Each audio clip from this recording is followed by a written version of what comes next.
Saudações! Sejam bem-vindos a mais uma aula do estudo sistematizado da doutrina espírita da Casa Espírita Nosso Lar. Hoje continuaremos o estudo no tomo único, módulo 8, a evolução do pensamento religioso, roteiro 4, Jesus e o Evangelho. Nosso material do ESG inicia abordando Jesus, guia e modelo da humanidade. Os espíritos superiores nos ensinam que Jesus é o tipo mais perfeito que Deus tem oferecido ao homem para nos servir de guia e modelo.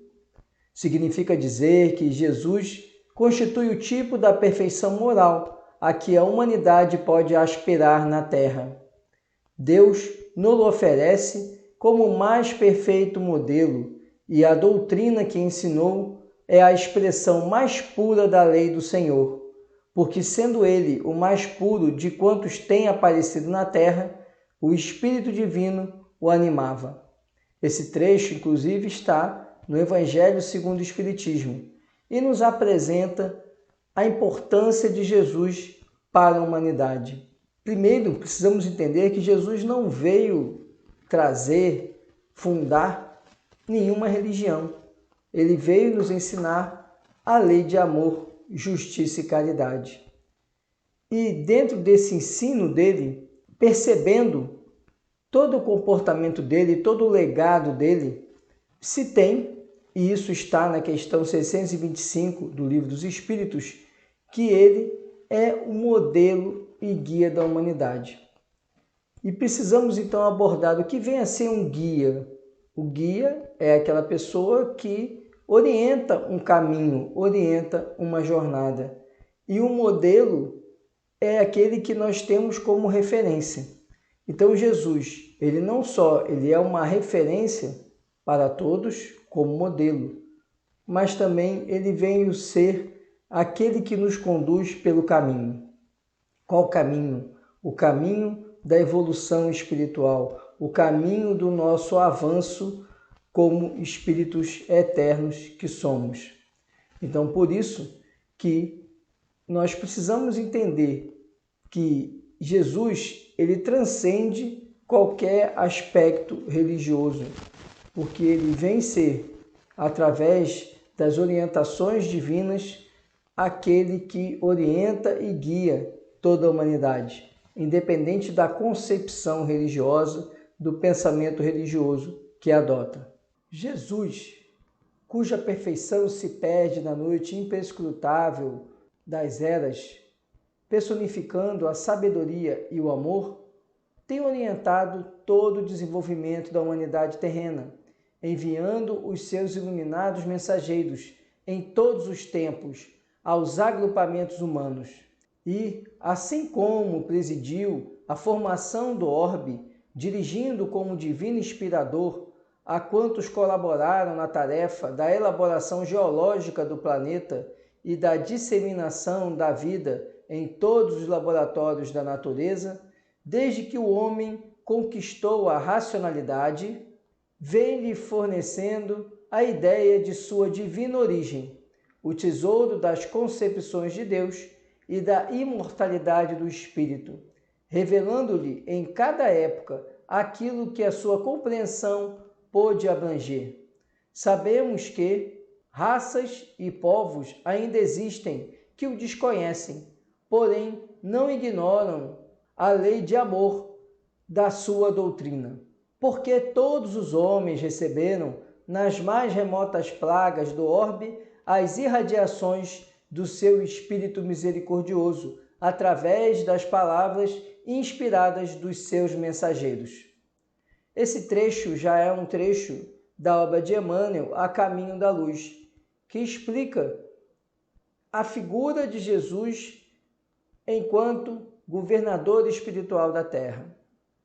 Veja, como eu comentei agora há pouco, Jesus ele não veio ser o pastor de alguns, ele veio ser o pastor de toda a humanidade. Obviamente, na nossa condição humana, de espíritos ainda que se debatem em suas imperfeições, vemos Jesus capitaneando algumas religiões no planeta, né? O catolicismo, o protestantismo, a própria doutrina espírita tem em Jesus uma figura basilar.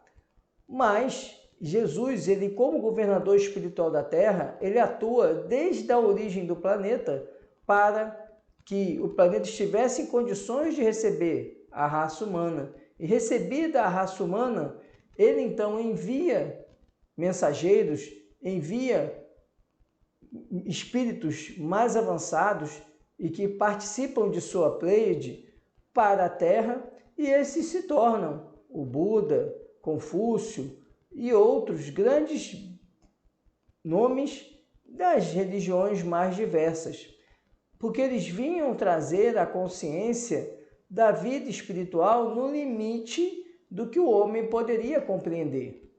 Então, precisamos entender que a humanidade é o conjunto de espíritos encarnados e desencarnados aqui na Terra que tem uma determinada capacidade, que tem uma determinada possibilidade de compreensão da vida espiritual. E essa capacidade de compreensão está relacionada ainda à nossa limitação evolutiva. Por isso que Jesus, ele nos apresenta aquilo que nós temos condições de compreender.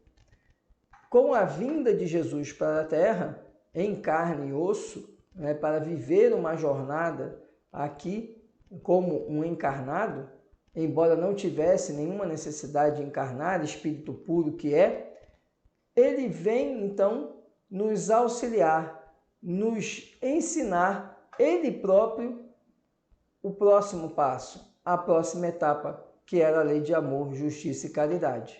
Jesus é a luz do princípio, e nas suas mãos misericordiosas repousam os destinos do mundo. Seu coração magnânimo é a fonte da vida para toda a humanidade terrestre. Sua mensagem de amor no Evangelho é a eterna palavra de ressurreição e da justiça, da fraternidade e da misericórdia. Todas as coisas humanas passaram, todas as coisas humanas se modificarão. Ele, porém, é a luz de todas as vidas terrestres, inacessível ao tempo e à destruição. Enviado de Deus, ele foi a representação do Pai junto do rebanho de filhos transviados do seu amor e da sua sabedoria, cuja tutela lhe foi confiada nas ordenações sagradas da vida no infinito. Diretor angélico do orbe, seu coração não desdenhou a permanência direta entre os tutelados, míseros e ignorantes. Esse trecho aqui, também que se encontra no Evangelho, segundo o Espiritismo, nos apresenta então um Jesus misericordioso, porque ele nos mostra como Jesus, embora na sua condição de supremo governador espiritual da Terra, ele desce dessa condição para vivenciar junto da humanidade as dificuldades, os sofrimentos e mostrar que apesar de todas aquelas adversidades era possível praticar o amor, a justiça e a caridade. Então, precisamos compreender que a figura de Jesus, ela é muito mais do que aquele que esteve entre nós por 33 anos e que nos deixou o legado de seus ensinamentos. Porque Jesus, antes e depois de sua passagem aqui na Terra, é o grande reitor dos caminhos da humanidade. É lógico que não pode Jesus, e ele não faz nunca, interferir no nosso livre-arbítrio. Daí que nós vemos que os nossos equívocos são resultados das nossas inferioridades, assim como a crucificação dele foi resultado de uma gama de inferioridades de espíritos que habitavam a Terra e ali estavam e se equivocaram. Mas ele vem nos ensinar, através de sua atitude, de seus gestos, de seu amor, que até mesmo os erros, eles são redimidos sempre, na vida perante Deus, porque ele vem, ressuscita e retorna para mostrar que a morte ela é apenas uma etapa e que ela não existe de per si. A morte é apenas uma transcendência, uma mudança de estado, do estado de encarnado para o de espírito liberto e desencarnado. E agora vamos conhecer as bases da doutrina cristã. A mensagem cristã está sintetizada nestes ensinamentos. Amarás ao Senhor teu Deus de todo o coração, de toda a alma e de todo o entendimento. Esse é o grande e o primeiro mandamento. O segundo é semelhante a esse. Amarás o teu próximo como a ti mesmo. Desses dois mandamentos dependem toda a lei e os profetas. Essa passagem está no Evangelho de Mateus, capítulo 22, versículos 37 a 40. Então, quando nós lemos essa passagem, que foi o final da conversa de Jesus com os fariseus, quando eles então indagam Jesus, na verdade, tentando testá-lo e tentando fazer com que ele negasse as leis mosaicas, as leis de Moisés, a base do judaísmo, perguntam a ele qual a maior lei, qual a principal lei. E ele então ensina que a maior lei é amar a Deus sobre todas as coisas. E ele fala, mas há um segundo mandamento que é a continuidade desse primeiro, amar ao próximo como a si mesmo. Fica claro então que Jesus ele veio com o propósito principal de nos ensinar a lei de amor, que nós conhecemos na doutrina espírita como lei de amor, justiça e caridade. Por que que ele faz isso? Porque o homem já vinha ali, o povo judeu já vinha do conhecimento da lei mosaica, que ensinava ali alguns preceitos necessários para que os judeus, o povo hebreu, se fixasse como um povo com a concepção monoteísta, que era uma grande diferença em relação aos outros povos, que eram politeístas. E esse é o motivo pelo qual Jesus ele encarna, ele vem à Terra para nascer no seio do povo hebreu. Entretanto, ele precisava vir para ensinar o passo seguinte. Agora conhecem Deus e acreditam no Deus único. Entretanto, o próximo passo não é apenas acreditar e compreender e amar o Deus único, mas é preciso amar a Deus acima de todas as coisas e amar também ao próximo e amar também a si mesmo. E por isso que Jesus é o grande porta-voz da lei de amor, que é a base da doutrina cristã. Tais orientações nos fazem refletir que a prática do bem pela vivência da caridade é a condição necessária para alcançarmos o reino dos céus, anunciado por Jesus, amando a Deus e ao próximo. Caridade e humildade, tal a senda única da salvação. Egoísmo e orgulho, tal a da perdição. Este princípio se acha formulado nos seguintes precisos termos: amarás a Deus de toda a tua alma e a teu próximo como a ti mesmo. Toda a lei e os profetas se acham contidos nesses dois mandamentos. E para que não haja equívoco sobre a interpretação do amor de Deus e do próximo, acrescenta: e aqui está o segundo mandamento, que é semelhante ao primeiro. Isto é, que não se pode verdadeiramente amar a Deus sem amar o próximo, nem amar o próximo sem amar a Deus. Logo, tudo que se faça contra o próximo, o mesmo é que fazê-lo contra Deus. Não podendo amar a Deus sem praticar a caridade para com o próximo, todos os deveres do homem se resumem nesta máxima: fora da caridade não há salvação. Esse trecho agora apresentado no nosso material do ESD está inserido dentro do Evangelho segundo o Espiritismo e nos apresenta então a concepção que Jesus vem inaugurar para o homem. Vem inaugurar para o homem a existência de uma lei maior, que está inserida no primeiro artigo dos 10 mandamentos, que é exatamente amar a Deus sobre todas as coisas. E Jesus então apresenta que não basta apenas amar a Deus, é fundamental, é da base da nossa criação divina, amar a Deus. Mas não basta e não será suficiente amar a Deus se não amarmos ao próximo e se não amarmos a nós mesmos. Resumindo, então, Jesus vem ensinar que a lei do amor é a base da nossa essência espiritual. Se nós amarmos a Deus, amarmos todas as criaturas divinas, que é justamente o amar ao próximo e também amar a si mesmo, porque também somos individualmente criaturas divinas e coletivamente o próximo são todos aqueles que compõem a humanidade.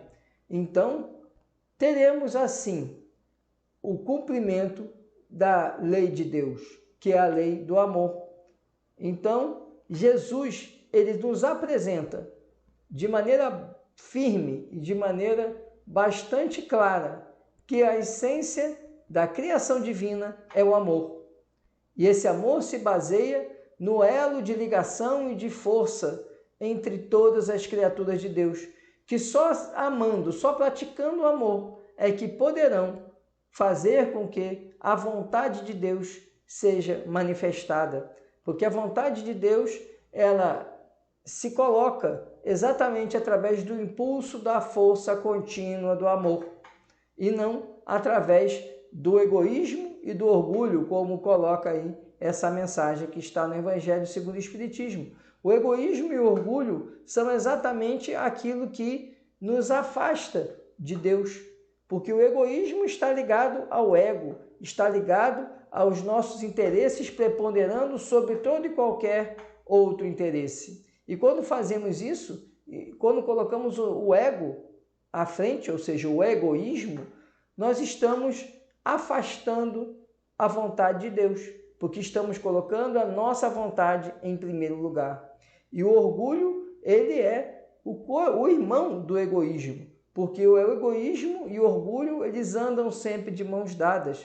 O orgulho faz com que eu acredite que eu estou numa posição superior a qualquer outra pessoa. E quando eu manifesto o orgulho, eu também afasto o amor.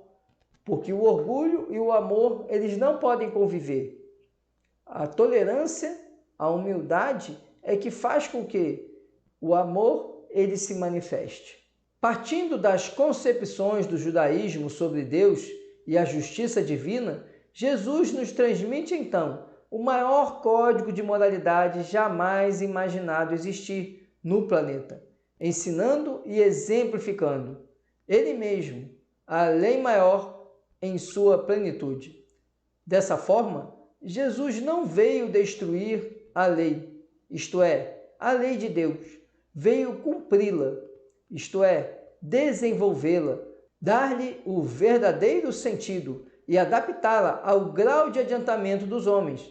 Por isso é que se nos depara nessa lei o princípio dos deveres para com Deus e para com o próximo, base da sua doutrina. Quanto às leis de Moisés propriamente ditas, ele, ao contrário, as modificou profundamente, quer na substância, quer na forma.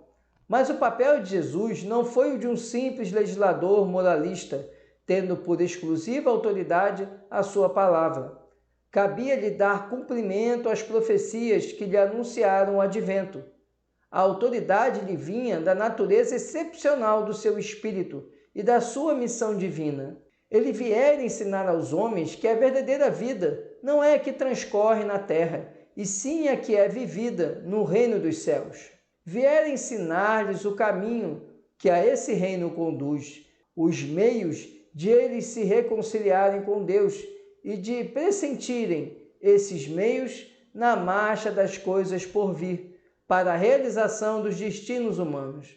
Entretanto, não disse tudo, limitando-se respeito a muitos pontos, a lançar o germe das verdades que, segundo ele próprio declarou, ainda não podiam ser compreendidas. Então, a figura de Jesus se apresenta como aquele que vem nos trazer os elementos necessários ao progresso espiritual. Como diz esse trecho também do Evangelho, não vem Jesus para sepultar as leis. Ele vem para auxiliar a transformação das leis. Ele vem mostrar que a lei mosaica, ela teve seu tempo na humanidade, ela teve sua importância, mas o homem precisava avançar, o homem precisava evoluir no aspecto espiritual. Portanto, Jesus, ele vem nos mostrar aquilo que da lei de Moisés era válido e era importante ser cumprido, para em seguida nos dar o próximo passo. O que a humanidade precisa fazer agora é não só reconhecer a existência de um Deus único, mas também caminhar no sentido da evolução para compreender que o amor é a base de toda a criação divina. Por isso que Jesus, ele vem não só moldar e guiar a humanidade, mas também vem ser o grande professor, porque ele vem ensinar a humanidade agindo, praticando. Todas as ações de Jesus foram demonstrações claras sobre a prática da lei do amor. Esse era o conteúdo que nós tínhamos para a aula dessa semana. Muito obrigado pela atenção. Até nossa próxima aula. Muita paz e muita luz.